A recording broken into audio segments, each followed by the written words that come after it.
Hi guys, Master Kawati here at sa video na to pag-usapan natin yung Pegaxi Apollo. Let's go!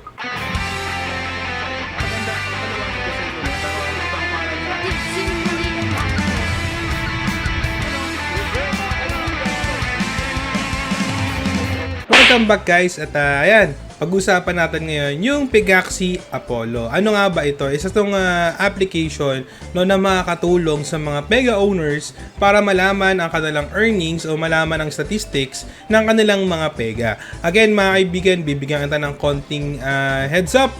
Ginawa po ang Pegaxi Apollo para sa may mga Pega owners. Meaning, kung ikaw ay scholar, medyo mahihirapan kang maunawaan yung mga pag-uusapan namin. Pero magandang bagay sa ito. Kasi isa tong magandang part para kung magkaroon ka na ng sarili mong Pega, alam mo na kung paano gagamitin to. At kung di ka pa pala nakasubscribe sa aking YouTube channel, pindutin mo na yung subscribe button, tapos click mo yung notification bell, at i-click mo yung all para ma-notify ka sa lahat ng posts natin dito sa ating channel. Okay ba yun? So yan, nandito tayo ngayon sa Apollo. Lahat po ng link na kailangan natin para sa application na to nandun sa description. Okay. So basically mga kaibigan, kung familiar ka sa Axie Infinity Creator Dashboard, parang ganito lang din yun. Pero this is for Pegaxi. So kung titignan mo mabuti, no, automatic dito makikita mo sa bandang itaas is makikita mo na i-connect mo yung MetaMask o wallet mo. Master, meron bang ibang paraan para makakonect dyan? I think wala. And this is their initial release ng Apollo, no? And I think sa pagdating ng panahon, meron tayong matadagdag or makikita iba pang mga tools na magagamit natin sa mga Pega na meron tayo. So, gawin muna natin dito mga kaibigan is click natin yung connect to your Polygon. Ayan, MetaMask wallet. So, kung nakapag-click ka na mga kaibigan, no, kung nakapag-login ka na dito kahit isang beses, hindi na magpa-pop up sa'yo yung sign-in contract doon sa MetaMask wallet mo. Ngayon, kung bago ka pa lang, magpa-pop up yung tinatawag na sign-in contract na binibigyan mo lang ng permiso yung MetaMask na yung Apollo na i-sign in yung iyong account dito sa Apollo. Okay? Gets ba? So yan, mga kaibigan, isa-isay natin to no, para maunawa natin, isa-isay natin. Umpisa natin dito sa personal dashboard. So dito sa personal dashboard, makikita natin dito yung statistics no, nung na-earn natin na Viz. So, sa unang panel na to, mga kaibigan, makikita natin dito, nakalagay last week. So, naka-earn ako ng 5,189. So, ilan ba yung mga meron dito? Pag pinindot natin yung drop-down box na to, may makikita tayong mga option na last day, last week, last 15 days, last month, at saka all time or all. So, pag yun natin yung all, lahat na nang na-earn ko na Viz, dito is 12,402.54. Simula nung December 21. So, ayun, nakikita natin yung date, no? Yun nga lang, walang eksaktong time to, pero magandang bagay pa rin to kasi para nakikita natin kung bumabalik na ba yung investment na inilagay natin dun sa ating mga Pega.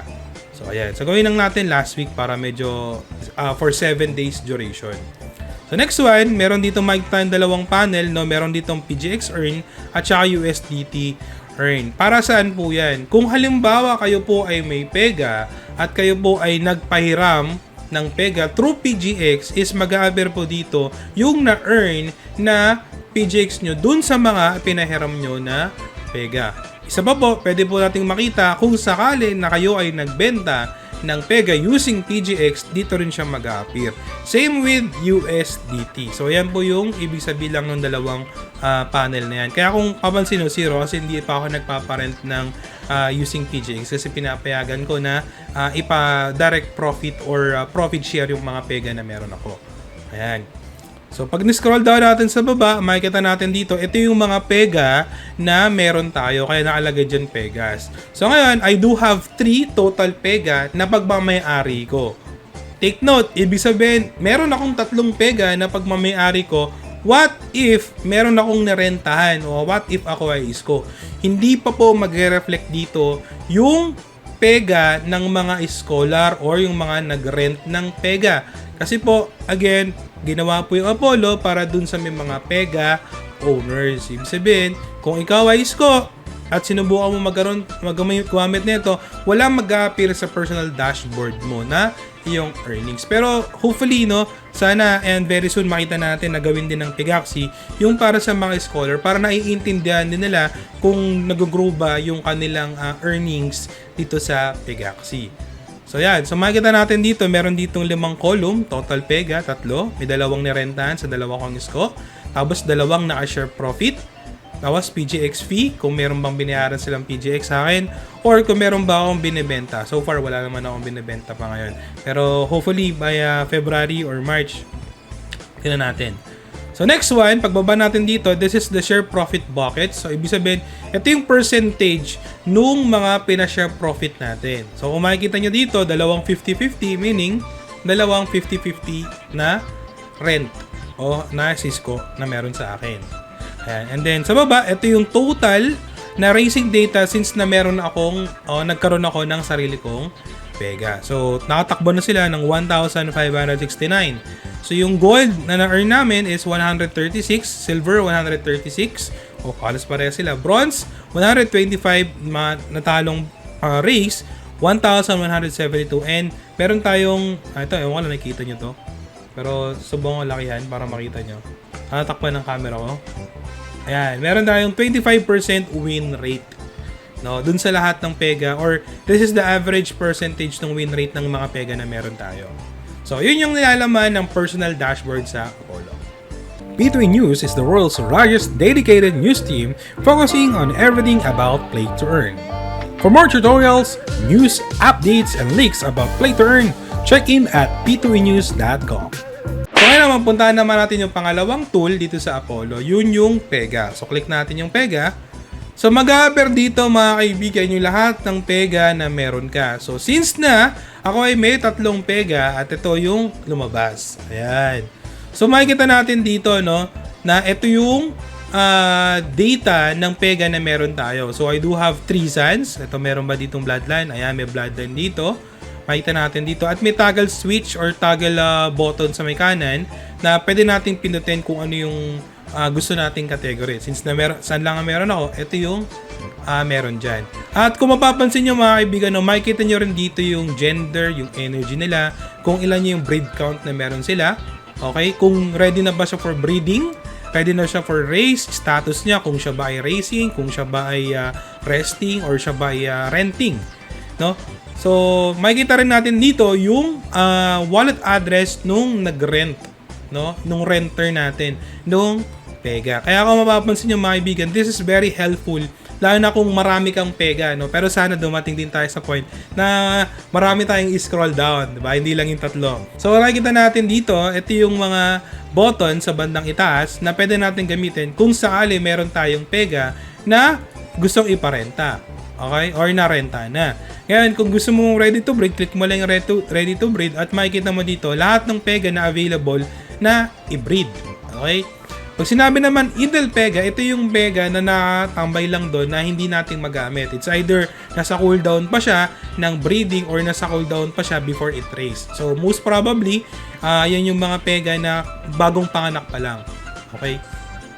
So, click natin yung all. So, mag-a-appear lahat dito yung Pega. Para saan ba master tong search bar? Pag halimbawa kilala mo yung Pega mo, gusto mo siyang hanapin kasi ang dami mo ng Pega eh. Sandaan na yung Pega mo eh. Pahingi 2. Ayan. Kiklik mo lang yan, tapos type mo lang yung pangalan ng Pega na meron ka. Or any keywords na mag-reflect dun sa Pega. Yan. Ito yung isang pinaka-gusto ko dito sa part na to. Itong plus symbol na to. Itong plus symbol na to, pag click natin yan, makikita natin dito yung total VIS na na-earn simula nung napanganak yung Pega na ito. So, kung nakikita nyo dito, ayan, this is the profit share namin nung Pega ng aking isko at yung kita ko. So, ayan, kung nakikita nyo, 4,664. Hati kami dalawa. So, hati na yan guys, hati na yan. Hindi yan yung 4,000 na hati pa sa dalawa. Hindi, hati na yan. So, kung makikita nyo dito, ayan, nakikita rin dito yung percentage nung kung ilan ba yung na-earn niya na place, no? Halimbawa, kita natin dito, madalas siyang nananalo ng silver kasi may 10%, no? 57 silvers na siyang napalalunan. Followed by gold and then followed by bronze. At ang win rate niya ngayon is 27%. So, yan po yung makikita natin pag pinunod natin yung Pega dito sa personal tool ng Apollo. Okay? Ayan. So next naman, pinunta natin yung Metaverse. Sa baba ng Metaverse, ano ba yung meron? Meron tayo dito dalawang pwedeng pindutin na tool, yung overview at saka yung leaderboard. So pag pindutin natin yung overview, mga kaibigan, makikita natin dito yung last week period ng Pegaxi statistics. So kung nakita natin dito, last week, sabi dito, meron 12,542 na pinanganak na Pega at meron na tayong 64,816 na total Pega last week. So this is from this January 13 hanggang this is from January 6 to January 13. Tapos ilan ba yung mga nabenta na volume ng USDT na Pega? So umabot na ng 3,412,80 billion na USDT. At ilan ba nabentang Pega? Ayan, 4,908. Ayan.